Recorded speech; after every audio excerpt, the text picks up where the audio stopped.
कोमल की शादी के दिन नजदीक आ रहे थे, इसलिए दिल्ली में रहने वाली सुधा, जिसकी ससुराल कासगंज में थी, शादी में जाने की तैयारियां कर रही थी। अचानक सास का फोन टपक पड़ा, जिससे सुधा मई की भीषण गर्मी में झुंझला गई। क्या मतलब? तुम कहना क्या चाहते हो? मतलब हमें कल ही कासगंज जाना पड़ेगा? हाँ सुधा, माँ ने बोला है शादी को 15 दिन बाकी रह गए। वहाँ बहुत से काम है जिसमें उन्हें हमारी भी जरूरत है। वैसे कायदे से देखा जाए तो सारी तैयारी बड़े भैया भाभी ही कर रहे हैं। अब 15 दिन तो कम से कम हम अपने घर की शादी के लिए निकाल ही सकते हैं ना। यार इतनी गर्मी है, वहाँ तो लाइट पानी भी परेशान करता है। मुझे तो अभी से घबराहट हो रही है। पता नहीं ये कोमल की शादी गर्मियों में क्यों रख दी। इतनी गर्मी में शादी में जाने का मन ही नहीं हो रहा। मम्मी, हम कोमल बुआ की शादी के लिए कल ही जा रहे हैं। मम्मी, फिर वहाँ बहुत मजा आएगा। अब तो हमारी समर हॉलीडेज भी शुरू हो गई है। अब तो मुझे होमवर्क भी नहीं करना पड़ेगा। वैसे गर्मियों की शादी का एक फायदा तो है सुधा, बच्चों के स्कूल की छुट्टियां होती हैं तो फिक्र नहीं रहती एग्जाम वगैरह की है? जितनी मर्जी कह लो ये सब बातें, पर गर्मियों की शादी से मुझे बड़ी नफरत होती है। खासकर तब जब शादी के लिए सारा तामझाम उठाकर दूसरे शहर जाना पड़ता है।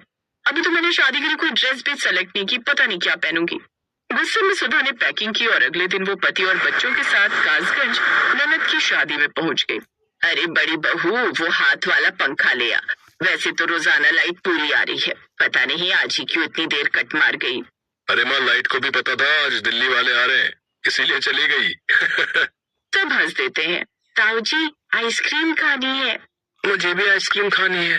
खुशी, वंश, पापा को रहने दो, हम सब चलते हैं। हमें दुकान पता है जहाँ पर आइसक्रीम मिलती है, चलो। हाँ वंश, चल, मैं तुझे कोल्ड ड्रिंक भी पिलाऊंगा। अरे बच्चों रहने दो, गर्मी में ठंडी चीज लोगे बीमार हो जाओगे। सुधा, बच्चों को इतना नाजुक मत बनाया करो, सब कुछ खाने पीने दिया करो। पता नहीं तुम बड़े शहर वाले बच्चों को इतना नाजुक क्यों बनाकर रखते हो। सुधा भाभी, आप मेरी शादी में बारात में क्या पहनोगी?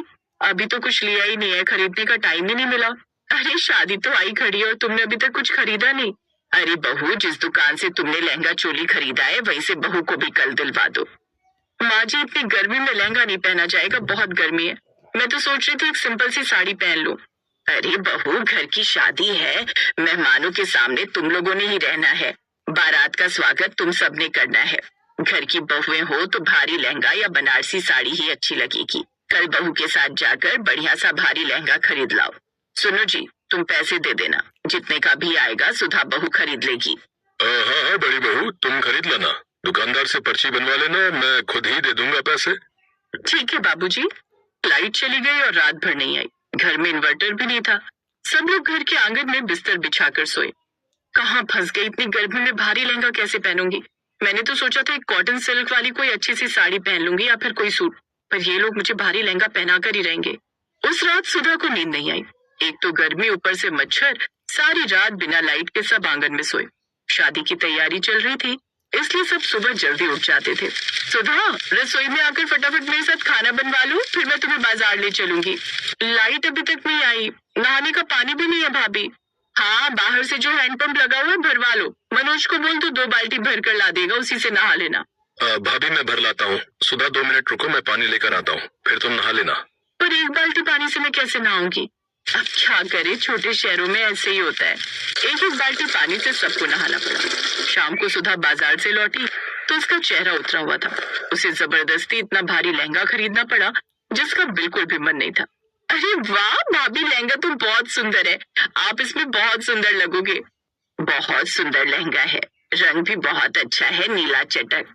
पर सुधा को तो पसंद ही नहीं आ रहा था। मैंने जबरदस्ती दिलवाया। दुकानदार कह रहा था ऐसा लहंगा पूरे मार्केट में नहीं मिलेगा। देखो तो कितनी भारी कढ़ाई है इसके ऊपर। क्यों, तुम्हें क्यों नहीं पसंद आ रहा था सुधा बहू? इतना तो अच्छा है। माँ जी, गर्मी में इतने भारी कपड़े पहनने का मन नहीं है। वैसे ही गर्मी से घबराहट हो जाती है, ऊपर से शादी की चकाचौंध में मुझे पता है मेकअप भी सारा धुल जाएगा। मेकअप वाली से याद आया, कोमल तुम्हें तो शादी के दिन 4 बजे तैयार हो जाना है। मेकअप वाली को और जगह जाना है मेकअप के लिए। हल्दी में पीले कपड़े पहनने और मेहंदी में हरा पहनना है क्या? हाँ भैया, हल्दी में सबको पीले कपड़े पहनने। मैंने तो पहले ही बोल दिया था, शायद आप भूल गए। कोई बात नहीं, आप और भाभी दोनों जाकर अपने लिए येलो कलर के कपड़े ले लो और खुशीवंश दोनों के लिए भी ले लेना।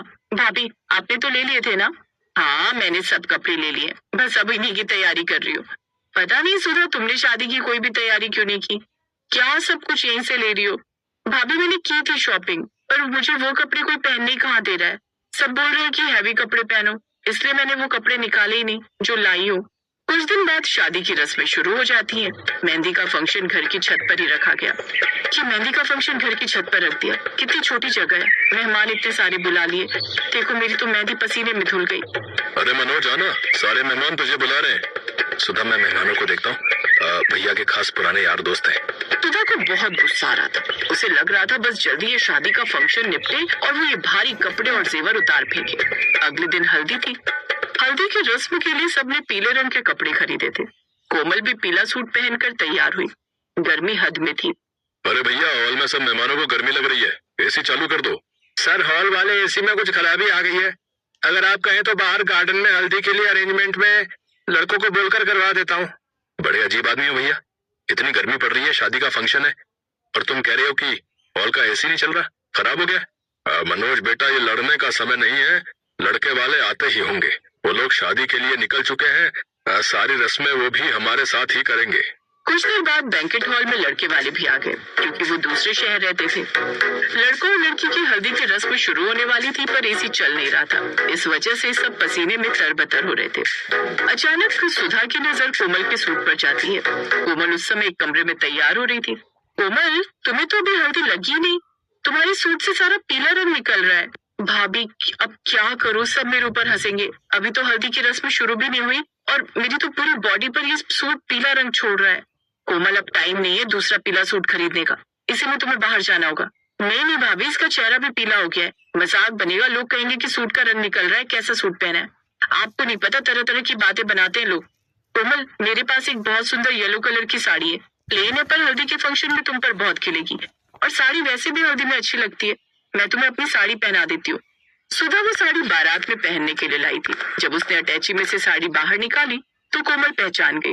भाभी, आप ये वाली पीली साड़ी तो बारात में पहनने के लिए लाए थे ना, जो भाभी और माँ ने आपको पहनने के लिए मना कर दी थी, तब आपने लहंगा खरीदा था। हाँ, ये वही साड़ी है, पर इसे अभी तुम पहन लो, वैसे भी बारात में तो मैंने लहंगा पहनना है, लाओ फटाफट चेंज कर लो। सुधा ने कोमल को अपनी बहुत सुंदर पीले रंग की साड़ी पहना दी। कोमल उसमें बहुत सुंदर लग रही थी। बाकी फंक्शन भी नाचने गाने और रिश्तेदारों से मिलने जुलने में बीत गए, पर एक कमी बहुत खली और वो थी गर्मी। भरी गर्मी में पसीना बह रहा था। इस वजह से ना कोई अच्छी फोटो आई और ना ही कोई ढंग का वीडियो बना। कपड़े और मेकअप बिल्कुल बेकार हो गए, पर जैसे तैसे शादी निपट ही गई। काम कोई नहीं रुकता, सब हो जाते हैं।